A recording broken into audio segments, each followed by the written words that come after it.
Hello नमस्कार मित्रों, आप सभी का आपके अपने चैनल जीपी इंस्पायर में स्वागत है। मित्रों, तुम्हारे विचार ही तुम्हारे कर्म है। यह कहानी हमारे नज़रिए और विचारों पर आधारित है। दोस्तों, हम किसी भी व्यक्ति के प्रति जैसा विचार रखते हैं वैसे ही अनुकूल विचार हमारे पास भी लौट कर आते हैं। तो कहानी को सुनने से पहले अगर आप हमारे चैनल में नए हैं तो चैनल को सब्सक्राइब करके बेल आइकन प्रेस कर लीजिए और कहानी में अंत तक बने रहिए। एक राजा हाथी पर बैठकर अपने राज्य का भ्रमण कर रहा था। अचानक वह एक दुकान के सामने रुका और अपने मंत्री से कहा, मुझे नहीं पता क्यों, पर मैं इस दुकान के स्वामी को फांसी देना चाहता हूँ। यह बात सुनकर मंत्री को बहुत दुख हुआ, लेकिन जब तक वह राजा से कोई कारण पूछता तब तक राजा आगे बढ़ गया। अगले दिन मंत्री उस दुकानदार से मिलने के लिए एक साधारण नागरिक के वेश में उसकी दुकान पर पहुंचा। उसने दुकानदार से ऐसे ही पूछ लिया कि उसका व्यापार कैसे चल रहा है। दुकानदार चंदन की लकड़ी बेचता था। उसने बहुत दुखी होकर बताया कि मुश्किल से ही उसे कोई ग्राहक मिलता है। लोग उसकी दुकान पर आते हैं, चंदन को सूंघते हैं और चले जाते हैं। वे चंदन की गुणवत्ता की प्रशंसा भी करते हैं, पर खरीदते कुछ नहीं। अब उसकी आशा केवल इस बात पर टिकी है कि राजा जल्दी ही मर जाए ताकि उसकी अंत्येष्टि के लिए बड़ी मात्रा में चंदन की लकड़ी खरीदी जाएगी। वह आसपास अकेला ही चंदन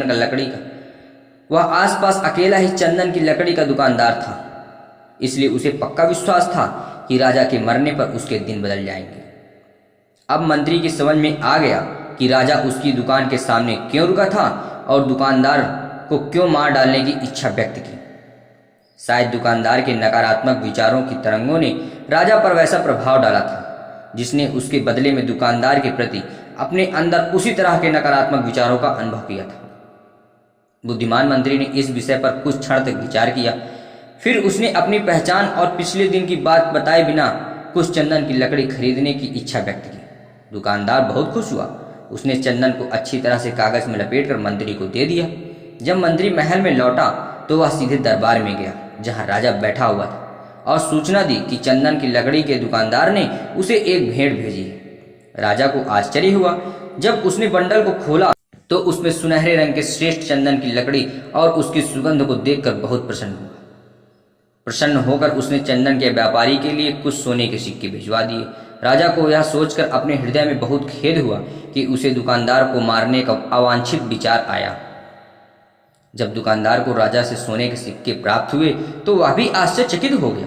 वह राजा के गुण गाने लगा, जिसने सोने के सिक्के भेजकर उससे गरीबी के अभिशाप से बचा लिया।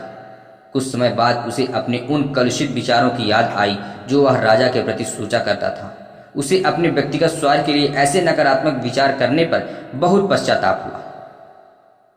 मित्रों, यदि हम दूसरे व्यक्तियों के प्रति अच्छे और दयालु विचार रखेंगे तो सकारात्मक विचार हमारे पास अनुकूल रूप में ही लौट आएंगे। लेकिन यदि हम बुरे विचारों को पालेंगे तो वे विचार भी हमारे पास उसी रूप में लौट आएंगे।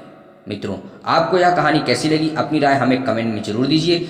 अच्छी लगी तो वीडियो को लाइक करके चैनल को सब्सक्राइब कीजिए और जाते हुए बेल आइकन प्रेस कीजिए। धन्यवाद।